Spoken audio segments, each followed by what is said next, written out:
Tom Thibodeau's reward for leading the Knicks to their best season in 25 years was walking papers. Thibs re-established a winning culture in the Mecca, but like many coaches, he was ultimately undone by the expectations he helped create. It feels cold, but that doesn't mean it was wrong.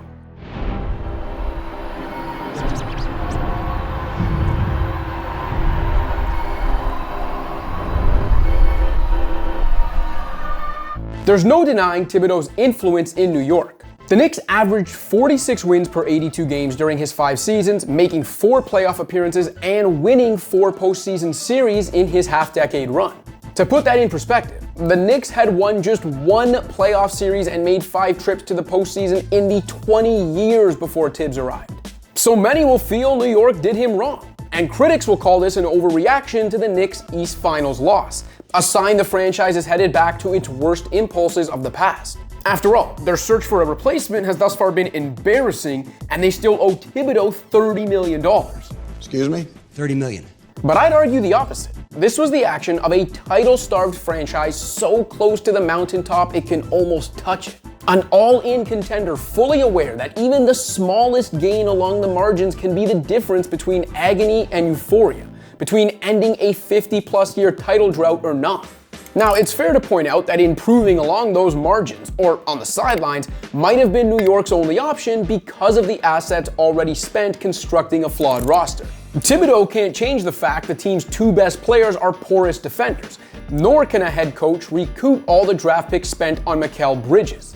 Michael Malone, Jason Kidd, or whoever inherits this team going forward will have to deal with those same harsh realities, unless New York can pull a Kevin Durant-sized rabbit out of its hat. But Thibodeau wasn't blameless for the Knicks running into a 3rd-round wall.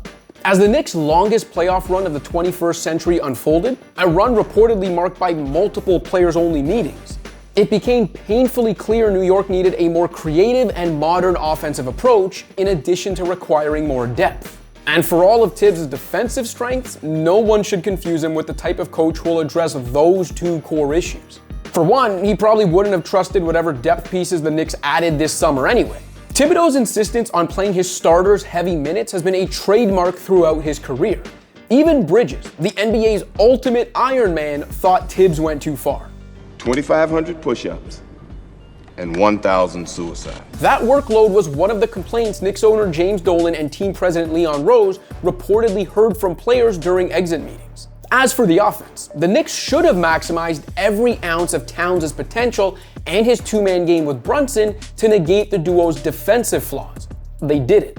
A top 5 regular season offense was masking the fact New York was sliding after a hot start, while the Cat Brunson 2-man game wasn't leaned on enough during the playoffs. New York also ranked 28th in 3-point attempt rate, while Towns, the self-proclaimed greatest shooting big man of all time, posted his lowest 3-point attempt rate in 6 years. If one thing did Thibodeau in, it was that rigidity.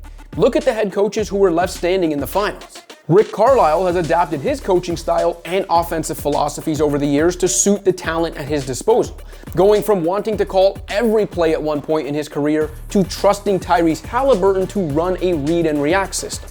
Meanwhile, Mark Daniel threw everything in the kitchen sink at Nikola Jokic on both ends of the court in a 2nd-round series win.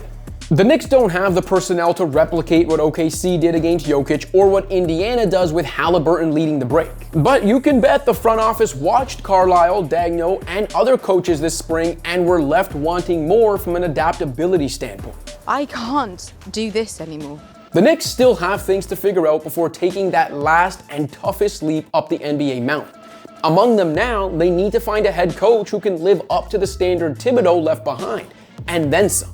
It seems unfair to a tireless working basketball lifer, but it's also completely defensible. These are the ruthless decisions contenders need to make when their eyes are on the prize and nothing else. The Knicks are finally in that space. No one said it'd be easy. Thanks for watching. If you liked this video and want to see more content like this, be sure to hit that subscribe button.